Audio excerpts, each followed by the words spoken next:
ओम नारायण नारायण नारायण नारायण। सब मित्रों को राम राम। सबका स्वागत है दोस्तों। कैसे हैं आप सब? दोस्तों, इतना सब कुछ हो जाने के बाद भी अभी भी बॉलीवुड या फिर बॉलीवुड का इकोसिस्टम कह लीजिए, वो सुधरने का नाम नहीं ले रहा, या फिर वो सुधरना चाहते ही नहीं। जैसा कि हम सभी जानते ही हैं, पुष्पा टू को नीचा दिखाने के लिए, दर्शकों का मजाक उड़ाने के लिए, दर्शकों को मूर्ख सिद्ध करने के लिए ऐसी ऐसी ऊटपटांग हरकतें की जा रही है ना। मैं कुछ पेजेस वगैरह को फॉलो करता हूँ पिछले कुछ दिनों से। कुछ मीम्स वगैरह मेरे सामने आ रहे हैं, वो देख करके बस यही बात मन में आ रही थी। वो हिंदी में कहावत है ना, गिरे तो भी टांग ऊपर। बस वो मन में आ रहा था। अभी इनको पुष्पा टू को नीचा दिखाने के लिए मार्को नाम का नया झुनझुना मिल गया है। फिल्म अच्छी है, मैंने भी अच्छे रिव्यूज ही दिए हैं उसे। पर जो उसकी आड़ में किया जा रहा है ना, दर्शकों को मूर्ख सिद्ध करने का जो प्रयास किया जा रहा है ना, उस पर अभी हम चर्चा करने वाले हैं। मार्को पर आए उससे पहले बेबी जॉन के बारे में थोड़ी सी चर्चा कर लेते हैं। फिल्म रसातल में जाती जा रही है, धाराशायी हो गई है बॉक्स ऑफिस पर। ग्राफ नीचे नीचे नीचे नीचे ही जा रहा है, और वो पहले से ही पता ही था। भाई, ओरिजिनल फिल्म को 5-6 करोड़ लोगों ने देख लिया है। भले ही शुरुआत में थोड़ा बहुत बेबी जॉन की ज़्यादा स्क्रीन्स मिले वगैरह, एक थोड़ा बहुत हवा हाइप क्रिएट करने का प्रयास किया था, पर उससे कुछ होने वाला था नहीं। क्योंकि ये कोई ऐसी फ़िल्म भी नहीं थी कि इसको ज़बरदस्ती हिट दिखाने के लिए अलग-अलग हथकंडे अपनाए जाएँ। जैसे कि पिछले वर्ष हमने काफ़ी देखा था, अचानक से बीच में ही कोई डे आ जाता था, अचानक से फिर ₹99 के टिकट, अचानक से बाय वन गेट वन, फिर फैन क्लब्स हो, कॉर्पोरेट बुकिंग हो, कंपनियों के द्वारा टिकट्स बुकिंग वगैरह। भाई, क्या-क्या नहीं देखा था भाई, वो सब कुछ छोड़ दीजिए वो।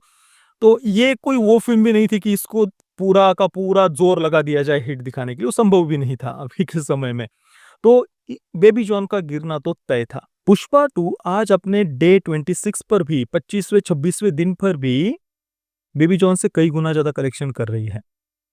कल रविवार को मैं आपको बताता हूँ, जब से बेबी जॉन रिलीज़ हुई है उसने कितना कलेक्शन किया है, और पुष्पा 2 ने उसके सामने कितना कलेक्शन किया है। और जेन्युइन कलेक्शन, हाँ, ऐसा नहीं कि वो कॉर्पोरेट बुकिंग वाला या चाइना वाला वगैरह-वगैरह नहीं, जेन्युइन कलेक्शन, जनता के प्रेम वाला कलेक्शन।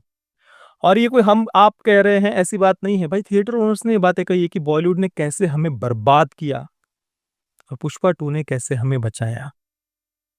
थिएटर ओनर्स ये बातें कह रहे हैं, फिर भी मैंने कहा ना, ये इकोसिस्टम सुधरने का नाम नहीं ले रहा। चलिए, बेबी जॉन जब रिलीज़ हुई थी 25 तारीख को, 25 दिसंबर को, पहले दिन उसने 11 करोड़ 25 लाख का कलेक्शन किया। उस दिन पुष्पा 2 ने उसके सामने साढ़े 19 करोड़ का इंडिया नेट कलेक्शन किया था। साढ़े 19 करोड़ का इंडिया नेट कलेक्शन, और वो 21वां दिन था बेबी जॉन का, 21st 21वां दिन था। इसके बाद बेबी जॉन ने दूसरे दिन पर 4 करोड़ 75 लाख का कलेक्शन किया। उसके सामने पुष्पा 2 ने 10 करोड़ 50 लाख का कलेक्शन किया था।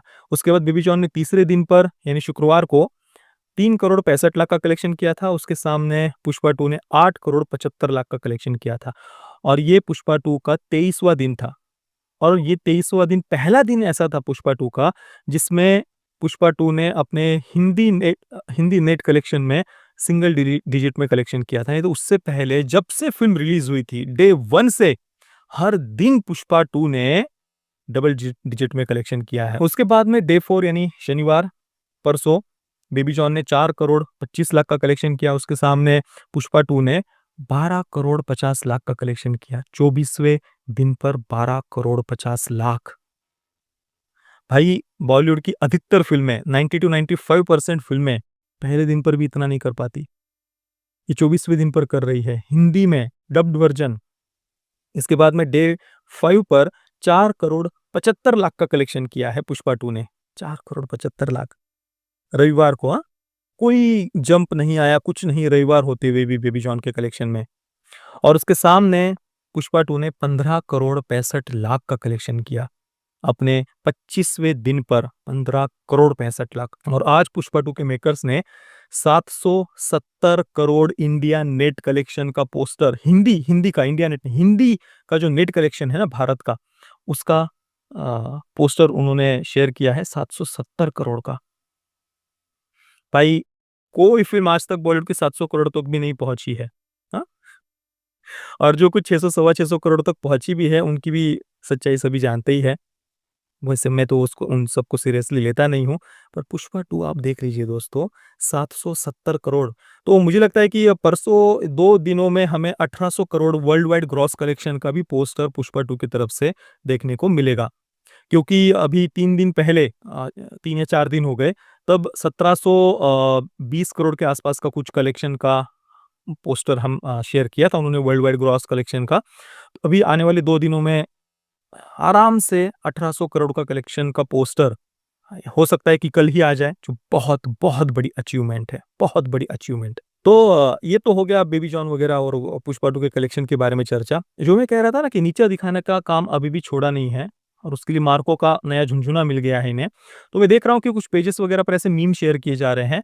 ऊपर की लाइन में मार्टिन जो कन्नड़ा फ़िल्म बहुत ही खराब बनी हुई फ़िल्म थी, उसके साथ में देवरा का पोस्टर है और उसके साथ में पुष्पा 2 का पोस्टर है और उनको छपरी एक्शन फ़िल्म नाम दिया है। मार्टिन, देवरा और पुष्पा 2 इनको कंपेयर करके नीचे छपरी एक्शन फ़िल्म्स नाम दिया है और नीचे की साइड में किल जो दूध पीते बच्चों की एक्शन फ़िल्म हम कह सकते हैं, पता नहीं उसमें वायलेंस कहा था पर एक्शन फ़िल्म बॉलीवुड का इकोसिस्टम कहता है उसे। तो किल और मार्को उनको नीचे की साइड में रखा है और उनको मास्टरपीस कहा गया है एक्शन फ़िल्मों की। इस प्रकार के मीम्स शेयर किए जा रहे हैं। मतलब पुष्पा 2 को नीचा दिखाने के लिए उसकी मार्टिन के साथ में तुलना की जा रही है, देवरा के साथ में तुलना की जा रही है। जबकि देवरा को अगर आप देखेंगे, बहुत बढ़िया बनी हुई फ़िल्म है।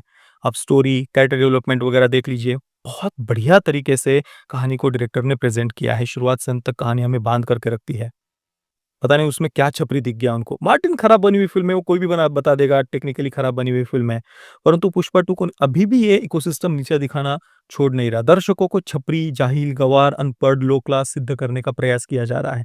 मैंने कहा ना, दुनिया में एकमात्र ऐसी इंडस्ट्री है बॉलीवुड, जो अपने ही दर्शकों का मज़ाक उड़ाती है, जो अपने ही दर्शकों को नीचा दिखाती है, जो अपने ही दर्शकों को जाहिल, गँवार, अनपढ़, लो क्लास होने का सर्टिफ़िकेट देती है। और इनको मार्को बस इस कारण से इनको कोई बहुत प्रेम आ गया ऐसी बात नहीं उन्नी मुकुंदन जी के प्रति।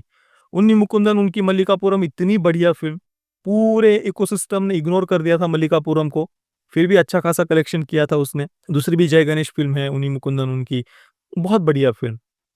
तो ये अभी मार्को बस इस कारण से सामने रखा जा रहा है कि पुष्पा 2 को नीचा दिखाया जा सके, दर्शकों को मूर्ख सिद्ध किया जा सके। क्योंकि इनको पता है कि मार्को हिंदी में कोई बहुत बड़ा कमाल नहीं करने वाली। एक तो ए सर्टिफ़िकेट वाली फ़िल्म है, दूसरा एक्सट्रीम वायलेंस है जिसके साथ ज़्यादा लोग कंफर्टेबल नहीं होंगे, फैमिली ऑडियंस तो उसको देखने के लिए जा ही नहीं सकती है। तो चलो इसको प्रमोट भी कर देंगे हम, हाँ, मास्टरपीस एक्शन फ़िल्म की तरह, तो भी क्या फ़र्क पड़ने वाला है। ये बॉलीवुड के इकोसिस्टम की मानसिकता होगी इसके पीछे मुझे ऐसा लगता है। तो जस्ट पुष्पा 2 को नीचा दिखाने के लिए अभी मार्को का झुनझुना वो बजा रहे हैं, ताकि दर्शकों को मूर्ख सिद्ध किया जा सके। और वैसे भी तमिल और मलयालम फ़िल्म इंडस्ट्री इनको बॉलीवुड का इकोसिस्टम, लेफ्ट का इकोसिस्टम काफ़ी प्रमोट करता ही है क्योंकि वहाँ पर जो वामपंथी, द्रविडियन विचारधारा वाले या वोक मेंटालिटी वाले जो फ़िल्म मेकर्स हैं, उनका वर्चस्व अभी पूरी तरीके से बढ़ गया है। हुँ। तभी तो उन्नी मुकुंदन उनकी मेप्पड़ियन हो, मल्लिकापुरम हो, जय गणेश हो, इन जैसे फ़िल्मों को किसी ने इस इकोसिस्टम में से किसी ने प्रमोट नहीं किया था। बाकी तो बहुत एवरेज एवरेज फ़िल्में मलयालम फ़िल्म इंडस्ट्री की, उनको ये लोग सर पर लेकर के नाचते हैं। और केवल यही नहीं, एक और नया वो चला रहे हैं कि ये तो श्रेयस तलपड़े की उनकी आवाज़ सच में बढ़िया है, डबिंग बहुत बढ़िया थी श्रेयस तलपड़े जी की, उसमें कोई संदेह नहीं है। उनके बारे में मैं कुछ नहीं कह रहा, मैं इस इकोसिस्टम की मानसिकता बता रहा हूँ, इनको नीचा कैसे दिखाया जा रहा है केवल। ये बोल रहे हैं कि भाई बस आवाज़ के कारण पुष्पा है, नहीं तो पुष्पा तो कुछ भी नहीं है, ये तो बहुत घटिया फ़िल्म है, ये तो छपरी फ़िल्म है, इसमें तो कुछ है ही नहीं। इस प्रकार से बस अभी श्रेयस तलपड़े जी को एक ढाल के रूप में उपयोग कर रहे हैं सामने, कि आओ सामने आप, अब आप तुम श्रेयस तलपड़े जी की आड़ में हम अभी टारगेट करेंगे पुष्पा 2 को। और मुझे विश्वास है कि श्रेयस तलपड़े जी भी इस बात से एग्री नहीं करेंगे। डबिंग ऑब्वियसली बहुत बढ़िया है, आवाज़ सच में बहुत बढ़िया है उनका, परंतु सबसे ज़्यादा मैटर करती है कहानी। अगर कहानी ही नहीं होती, अगर वो इमोशंस ही नहीं होते, तो हम क्या वो एक्सपीरियंस हमें मिल पाता? फ़िल्म में सबसे महत्वपूर्ण है कि डायरेक्टर हमारे अंदर की इमोशंस को जगा पाते हैं या नहीं। कोई एक्शन सीक्वेंस भी चल रहा हो, एंडिंग में वो जो रप्पा, रप्पा, रप्पा, रप्पा, रप्पा वाला जो एक्शन सीक्वेंस है, उस पूरे सीन को जिस प्रकार से उन्होंने उसके पीछे जो बिल्डअप लिया है, हुँ? वो डायरेक्टर ने जिस प्रकार से दर्शकों के अंदर हाथ डालकर इमोशंस खींचे हैं ना, वो बात मायने रखती है। वो सबसे महत्वपूर्ण होता है। तो ये लोग कितना भी नीचा दिखा ले, कभी श्रेयस तलपड़े जी को ढाल के रूप में उपयोग कर ले, कभी मार्को का झुनझुना बजा ले, कुछ भी कर ले, दर्शकों ने तो उत्तर दे दिया ना अभी बॉक्स ऑफिस पर। पर ये सब क्यों किया जा रहा है कि इतिहास में ये दिखाया जा सके कि मूर्ख है जनता। इनको मूर्ख होने का सर्टिफ़िकेट दिया जा सके। इसके बाद में आर्टिकल्स पर आर्टिकल्स लिखेंगे कि दर्शकों को अकल ही नहीं है, आर्ट की समझ ही नहीं है। ऐसी छपरी घटिया फ़िल्मों को ये लोग सर पर लेकर के नाचते हैं। देखो हम बड़े शहाने हैं। हाँ, वो डेढ़ शाना मराठी में शब्द होता है कि हम अति होशियार हैं। तो वो अभी जितना नीचा दिखाने का प्रयास किया जा सकता है, वो हो रहा है। हम देख रहे हैं पुष्पा 2 के बारे में।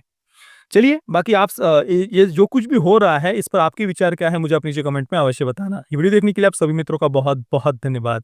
जय श्री राम, वंदे मातरम।